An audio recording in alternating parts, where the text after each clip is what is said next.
લો આ કરિયાણાનું લિસ્ટ કરી આપ્યું છે, આજે સાંજે આવો ને તો લેતા આવજો. દેવા, શું અમે તમને પૂછ્યું હતું કે તમે મારી સાથે આવશો કે નહીં. મારે શોપિંગ કરવા જવું છે. તમે કઈ જવાબ નથી આપ્યો. હા કે ના તો કહો આવશો કે નહીં. પણ મને શું કામ કહી રહી છે? આ ઘરમાં બધું મોટા ભાઈ કે પછી જ થાય છે ને, તો મોટા ભાઈની સાથે વાતચીત કરી લઈએ. એ આ પાડે તો જઈશું. મોટા ભાઈ ક્યાં એવું કહ્યું કે તમે મને પૂછીને જાઓ. પણ એવું જ ચાલે છે ને આ ઘરમાં. આ કોઈ પણ નાના મોટું કામ હોય, ઘરમાં કંઈ પણ ચાલતું આવતું હોય તો મોટા ભાઈ. દેવાંગભાઈ બસ હવે ક્યારના એક ને એક વાત લઈને બેઠા છો. આદિ હા ક્યારના તમારા ફોનમાં ફોન આવે છે, રિસીવ કરી લો ને જવાબ આપી દો એકવાર. હા શું આ મોટા ભાઈ તમારી સાથે વાતચીત કરી રહ્યા છે, ક્યારના બધા બોલે છે, તમે સાંભળો છો? સાંભળું છું. તમારું ધ્યાન ક્યાં છે? તમને ખબર છે અમે લોકો અત્યારે શું વાત કરી? હા એ જ કે તારે બહાર જવું છે, દેવાંગને સાથે લઈ જવાનો છે, મમ્મીને Shopping મંદિરે કરવા જવાનું જવાની. છે. કંઈ પણ મોટા ભાઈ, અબ તમારું ધ્યાન ક્યાં હોય છે આજકાલ? તું દૂધનું બિલ આપતી હતી ને લાવ. દૂધનું બિલ? કરિયાણાનું લિસ્ટ હતું. મોટા ભાઈ શું થયું છે? કઈ પ્રોબ્લેમ જેવું છે? આજકાલ તમારું વર્તન આવું જ ચાલી રહ્યું છે. શું આ ટેન્શન છે? ઓફિસમાં પણ ધ્યાન નથી આપતા સરખી રીતે. કોઈ બોલાવે તો સરખા જવાબ નથી આપતા, ઊંધા જતા જવાબ આપે છે. શાંતિ રાખ બેટા. આદિત્ય મમ્મી આમાં છે ને દેવાંગનો જ વાંક હશે. અરે બંને ભાઈ ઓફિસે જાય છે. આ કામ છે ને બધું આદિભાઈ માથે હશે. તો પણ એમને જવાબદારી સોંપવામાં આવી છે, તો હા ભાઈ, હવે જવાબ જવાબદારી હું સંભાળું છું ને. આ જેને જે કરવું હોય એ કરી શકે છે, કોઈએ મને પૂછવાની કઈ જરૂર નથી. ઠીક છે? હા જ્યારે જુઓ ત્યારે બસ બધા મને પૂછી નિર્ણય લ્યો છો, માનું છું, પણ હું દરેક વખતે જવાબ બધાને નથી આપી શકતો. આદિભાઈ તો શું કામ શાંત કરો છો? થઈ જા બેટા. આટલો બધો ગુસ્સો શું કામ કરસ? તમને પૂછ્યા વગર અમે કોઈ કામ નથી કરતા એટલે પૂછ્યું. કઈ problem? હા મેં જ કહ્યું હતું ને કે મને પૂછીને ઘરમાં નિર્ણયો લેવાના. ઠીક છે, હું જ કહું છું કે નાની મોટી વસ્તુ માટે મને નહીં પૂછવાનું. મોટા ભાઈ શું થયું છે? આજ પહેલા ક્યારેય પણ અરે આવું છું હું. કહ્યું ને મેં. હવે ફોન ના કરતો. મોટા ભાઈ કોણ છે? કોણ છે કહેશો? કોઈ નથી. હા એક તો પછી આવી રીતે ક્લાયન્ટની સાથે કેમ વાત કરી? આજ પહેલા ક્યારેય પણ ફોન તમે- ઉપર ફોન કરે છે. હા લોહી પી ગયો છે. એકવાર એને મેં કહી દીધું કે હું આવું છું, તો એને સમજ નથી પડતી કે હું આવવાનો જ છું. સારું બેટા. હશે હવે મોટા ભાઈ, એમાં આટલું બધું ગુસ્સે થવાની શું જરૂર છે? તમે સમજાવો છો ને દર વખતે કે ક્લાયન્ટ સાથે શાંતિથી વાત કરવાની, ડીલને એકદમ વિનમ્રતાથી પતાવવાની. આદિભાઈ શું થયું છે? હમણાં તમે ગુસ્સામાં રહ્યો છો. તમારું ધ્યાન નથી હોતું. આ રાત્રે લેટ આવો છો ઘરે. કામના લીધે ટેન્શનમાં આવી ગયો છું થોડો, અને ઊંઘ પૂરી નથી થતી એટલે ખબર નહીં કેમ મને લાગે છે મારી તબિયત ઠીક નથી.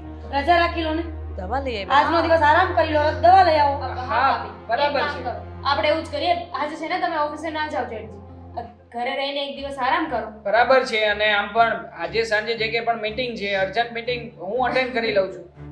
હું છું ને, હું સંભાળી લઈશ. અરે હા પણ બેટા, ભાઈ છે ને એ ભલે ઈ હા, મારે કોઈ રજા નથી રાખવી. હું વહેલા ઘરે આવી જઈશ અને ડોક્ટરને પણ બતાવી આવીશ. હા દવા લઈ લઈશ એટલે મને સારું લાગશે. અને અત્યારે મારે જવું પડશે, એમાં કોઈ મને રોકી નહીં શકે. હા સારું. ભાઈ આજની મીટિંગ બહુ જરૂરી છે, અર્જન્ટ છે. અને તમે આવા મગજ સાથે તું કેવી અત્યારે રીતે- ઓફિસે જા, હું થોડી વારમાં કામ પતાવીને આવું છું. જા. કયું કામ પણ?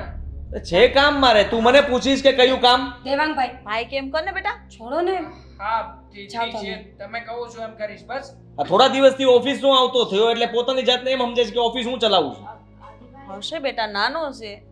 અને જો બેટા ભાઈ કે ને એમ કરજે. આદિ બસ. બસ હવે. મને ચિંતા થઈ રહી છે એટલે કહું છું. હા તો મેં કીધું ને, મારી ચિંતા કરવા માટે તારો આભાર.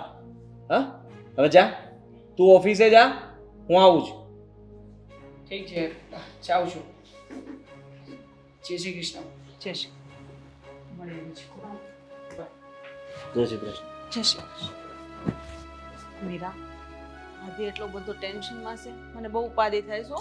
મમ્મી વાત કરી લેશે એમની સાથે. ને બધું પૂછજે.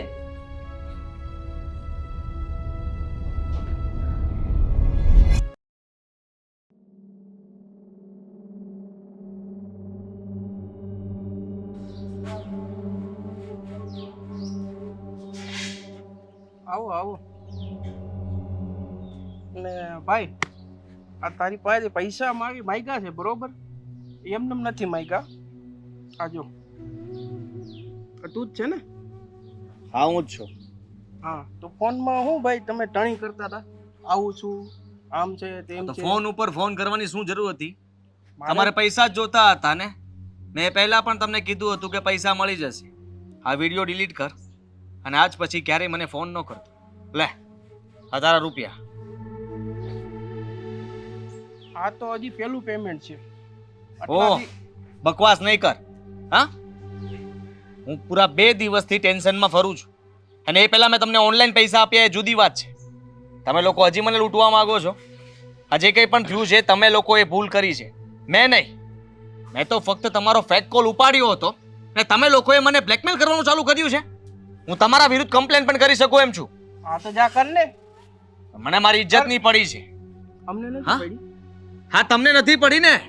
તમારી જેવા લોકો જ આ શરીફ માણસોને લૂંટે છે. અને સાંભળી લે, આજ પછી હવે મને ફોન પણ ના કરતો અને મારા વિડીયો ડિલીટ કર. જા. વિડીયો ડિલીટ નહીં થાય. પૂરું પેમેન્ટ થાય પછી થાય.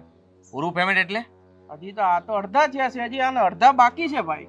તે 2 લાખ રૂપિયા માંગ્યા હતા, 2.5 લાખ રૂપિયા આપ્યા છે મેં. પણ તઈ 2 ની જરૂર હતી, અત્યારે મારે 10 ની જરૂર છે. શું બકવાસ કરે છે તું? હા હાલે એક કામ તને કર ખબર તું. પડી ગઈ છે?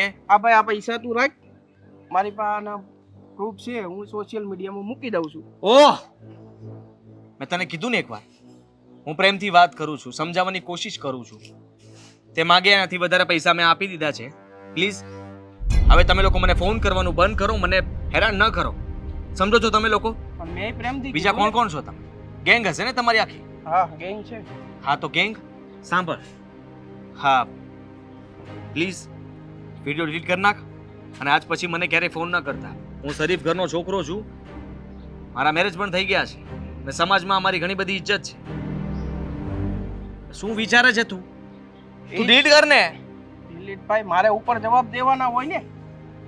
ડિલીટ અત્યારે તો તું એટલા દઈને બેહી ગયો, મેં ઉપર કીધું ભાઈ એટલું પેમેન્ટ આવશે.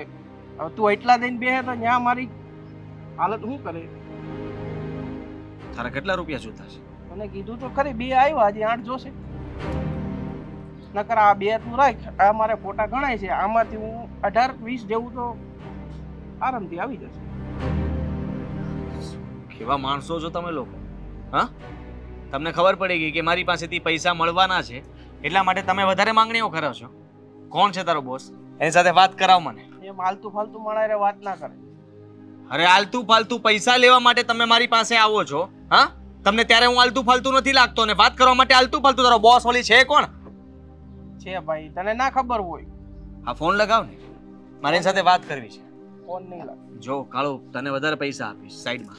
હા 1 લાખ 2 લાખ રૂપિયા તને એક્સ્ટ્રા આપી દઈશ, પણ તું એકવાર કહી દે કે આ બોસ કોણ છે. એની સાથે હું વાત કરીને પ્રેમથી એકવારમાં મેટર સુલટાવવા માંગુ છું. મારે હવે બીજી વાર તમારા લોકોના ફોન આવે અને હું તમને આવી જગ્યાએ મળવા આવું કે પૈસા આપવા આવું ને એવું મારે નથી કરવું. સમજે છે તું? કાંઈ નહીં, હાલ ને હું એની હારે વાત કરી લઉં. જો માને એ મીટિંગ કરવા માટે. એની હારે એટલે તારા બોસનું તું કઈ માન નથી જાળવતો? બોસનું તો માન જાળવું છું ને. હવે અત્યારે તને લઈ જાવ કે એની હારે વાત કરાવવું, પછી ઈ મારી પત્તા ઠોકી નાખે ને. મેં આ પૈસા આપ્યા છે એ પાછા આપી દો. 1 લાખ સાથે 10 લાખ રૂપિયા આપી દઈશ. હા અને હું નજીકના પોલીસ સ્ટેશનમાં જાણ કરી દઉં છું તમારા લોકોને. કાંઈ વાંધો નહીં, જાવ. કરું અહીંથી ફોન કરું સાહેબને. તને એમ લાગે કે આ 10 લાખ રૂપિયા અમે એકલા જ લઈએ? આમાં બધાનું ભાઈ. પૈસા પકડ, બાકીના પૈસા પણ હું આપી દઈશ. વેલા હે. નકર આ પછી એકાદ 2 ફોટો. છેલ્લી વાર પૈસા આપીશ, પછી તમે ફોન નહીં કરો અને મારા ફોટો બધા ડિલીટ કરશો. ફોન જ આપી દે ને તને, પછી હું આઈફોન લાવું. તમારી પાસે બીજા પણ ફોટા હોઈ શકે ને. તમારી આખી ગેંગ છે તો ગેંગ પાસે તો ઘણા બધા ફોનમાં તમે લોકોએ આપલે કરી હશે.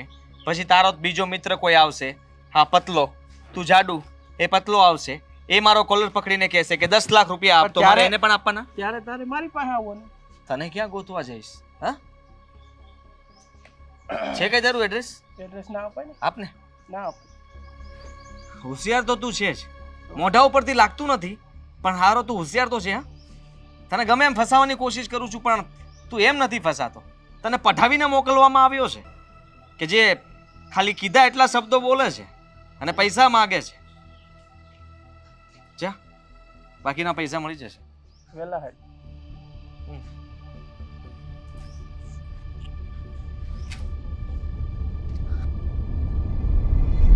હેલો મિત્રો, જો તમને અમારો વિડીયો પસંદ આવ્યો હોય તો અમારી ચેનલને લાઈક કરો, શેર કરો અને સબસ્ક્રાઇબ કરો.